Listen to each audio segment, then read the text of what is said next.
Benvinguts i referits. Avui, tal com podreu observar els més hàbils, no sóc a l'habitació on gravo sempre, sinó que sóc a la pregonella, que és el tros del meu iaio. En conseqüència, aquest vídeo tractarà els refranys del món rural, la seva explicació, i no tindrà lletra ferint com a protagonista, sinó que jo faré preguntes, demanaré al meu iaio quin és el significat d'uns refranys del meu poble, de Tivissa, que també estan escampats per moltes altres zones del territori de parla catalana del món rural. Els refranys, tal com vaig comentar en un vídeo que vaig fer al principi en aquest canal, tenen aglutinada la saviesa popular d'una zona, i en aquest cas dels territoris rurals d'aquest món que cada vegada és menys conegut, està més despoblat i que, per tant, estaria bé que coneguéssim més, perquè, sens dubte, són les nostres arrels. Tal com vaig comentar a l'Instagram, tinc pensat fer una secció en què entrevistaria diferents personalitats relacionades amb el món de la literatura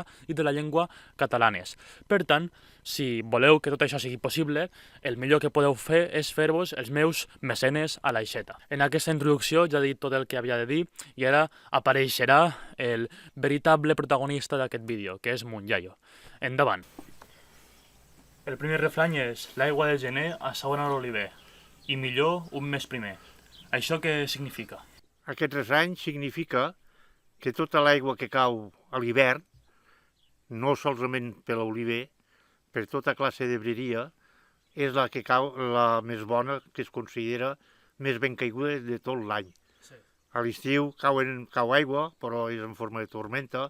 Les tormentes tots sabem que són de poca durada i deixen la terra, se'n diu, amb molt mala estruguesa, i la de l'hivern, doncs, tota la que cau, tota s'empapa, tota és la saó, diguéssim. Si cauen 20 litres, doncs 20 litres generalment que no marxen, i que generalment se considera 20 litres un pam de saó. El següent refrany és el febrer, tard o d'hora, l'ha de fer. Què significa? El febrer en si, tots sabem que és el cop de l'hivern. Si el febrer, generalment, la primera quinzena o així fa molt bo, i dius, ai, que sembla que vingui la primavera, ojo, que per això diu tard o aviat, o tard o aviat l'ha de fer, que vindran uns dies d'hivern fort, que és quan potser pot fer mal a l'agricultura, perquè hi haurà arbres, principalment l'ametller, que haurà d'estar florit, i si venen uns dies de temperatura forta, que geli, doncs ja comença a fer mal. Ja. Aquí hi ha un altre refrany que diu per l'abril no et treguis ni un fil. Què pot significar això? Bueno, jo crec que aquest és molt clar. Vol dir que a l'abril pràcticament ja és com a la primavera. Ja tot està florit, ja fa molt bo, canten els moixonets, sembla plena primavera. Però, ojo, que sempre hi ha un dematí, una setmana, uns dies que al dematí, caram, t'has d'anar a posar a buscar el jersei. Per això, sí, fa fred. Per això diu, no treguis ni un fil, perquè quan menys te penses, te ve un dematí o dos, que ho necessites. Aquí hi ha un altre refrany que diu per Sant Macià, l'oreneta ve i el tord se'n va. Què pot voler dir? Bueno, aquest també és molt clar. Sant Macià tots sabem que és el 14 de maig, en plena primavera. Les orenetes llavors ja comencen a vindre. Ja veurem que si mirem al cel mira, hi ha una oreneta. I al revés, els tords que eren sigut tot l'hivern, que els matins els senties fent xit, xit, xit, ja s'han acabat, ja marxen, ja no en sents cap. O sigui que és un canvi. Uns venen amb vistes de que ve l'estiu i els altres, amb vistes de que ve l'estiu, marxen a buscar els llocs més freds. Hi ha un altre refrany també molt conegut que es diu: si per Sant Pere vas a l'olivar i en veus un aquí i un allà, torna-te'n cap a casa, que olives hi haurà. I sí, és una veritat com una casa. Vas a l'olivar i et sembla que no n'hi ha d'olives, perquè són petitetes i amb un brot ne veus 3 o 4, dius no hi ha res. Però clar, en aquell temps són com a grans de preve, pràcticament.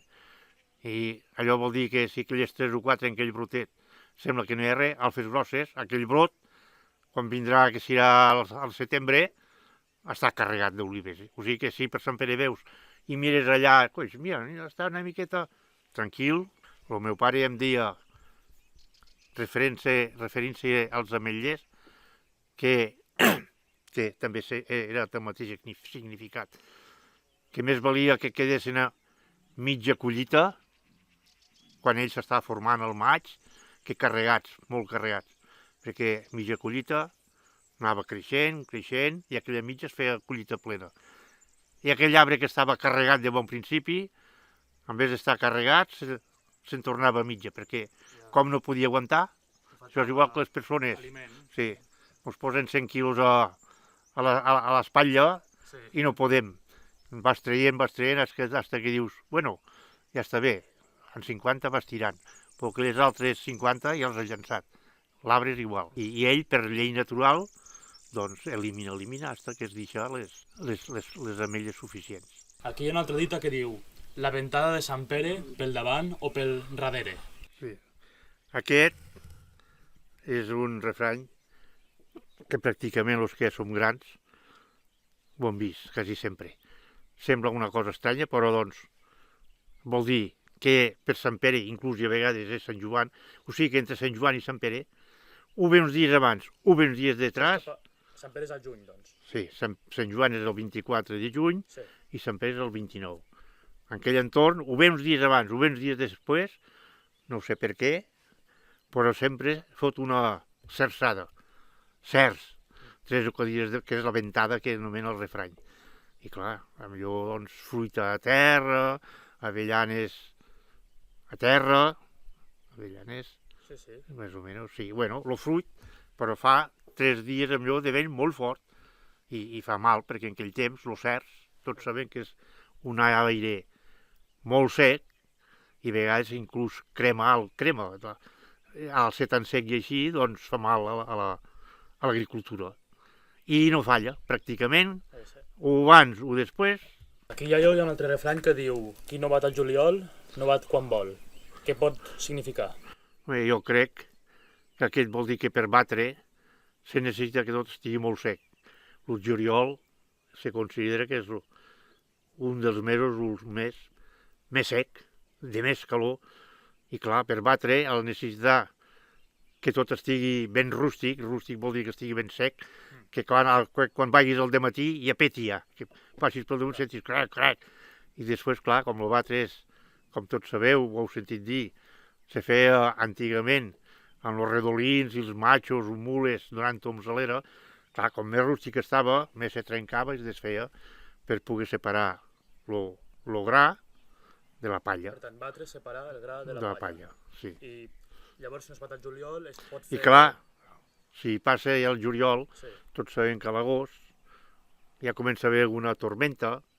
Clar, si hi ha alguna tormenta, doncs retrasa uns dies, aquests 3 o 4 dies que retrasa, pot vindre entre tormenteta o bromall de mar, que també llança més blanor, bueno, tal com diu, no es bat quan vols, així com el juliol, dilluns, dimarts, dimecres, sempre pots batre, doncs a l'agost ja depèn. Doncs ara farem l'últim refrany, que diu així. Pel febrer, un pa més al civader. Bé, aquest suposo que vol dir perquè al febrer el dia ja s'allarga, llavors els animals, per anar a treballar i així que començàvem a llaurar, quan se'ls donava el pienso a migdia o que no anaven dins a l'estable, allí al pessebre a menjar, se'ls posava un morral i feien, doncs, menjaven, com nosaltres fèiem. El morral seria el civader. El morral és el civader, que se'n diu, sí. Se posava així penjant al coll, bueno, part del cap dins, sí, i clar, el morro que estava i ells van menjant el pienso que els posaven, i com diu això d'un pa més al civader, suposo que és perquè com ja el dia ja es va allargant, necessitaven més ració, perquè al treballar, doncs clar, com més se treballava, més havies de donar pienso. Un pa més al civader vol dir que a mesura que el dia s'allarga, els animals necessiten menjar més, clar. És igual que aquells que diuen quan veguis pampetes a les figueretes, bones migdiadetes. Sí. També, doncs, ja comença, el dia ja comença a ser llarg, comença a esclatar la primavera I clar, quan veus ja que les figueres treuen les pampetes, doncs clar, abans de ser grans han de ser petites. Quan veus que són ja que ja treuen pampetes, doncs ja pots anar a fer una migdiadeta, també, en diminutiu, perquè doncs ja el dia ja s'allarga. Ja necessites descans ja. Bueno, n'hi ha prou? Sí, deixem-ho aquí. Moltes gràcies. Fins l'altre dia. Moltes gràcies. El vídeo s'està a punt d'acabar, només us volia recordar que si el compartiu, si subscriviu al canal i si li doneu un m'agrada i si us feu els mecenes de l'aixeta, m'ajudareu moltíssim. Això és tot, lletraferits. Espero que el vídeo us hagi semblat interessant, que hàgiu gaudit, que hàgiu après, que per mi això és el més important, perquè és un món, com he comentat al principi, cada cop més desconegut, estem perdent molt lèxic, molt vocabulari del món rural i, com no podia ser d'altra manera, també estem perdent els refranys. Per aquesta raó aquest vídeo crec que és especialment interessant. La llengua serà capaç de crear refranys nous, d'adaptar-se al món urbà, ja ho ha fet, però si sabem conservar algunes expressions, alguns refranys del món rural, tot això que guanyarem. Fins una altra, espero que us vagi tot molt, però que molt bé i que tingueu molta salut, moltes plantes al vostre hort i molta bona sort. He fet un rodolí.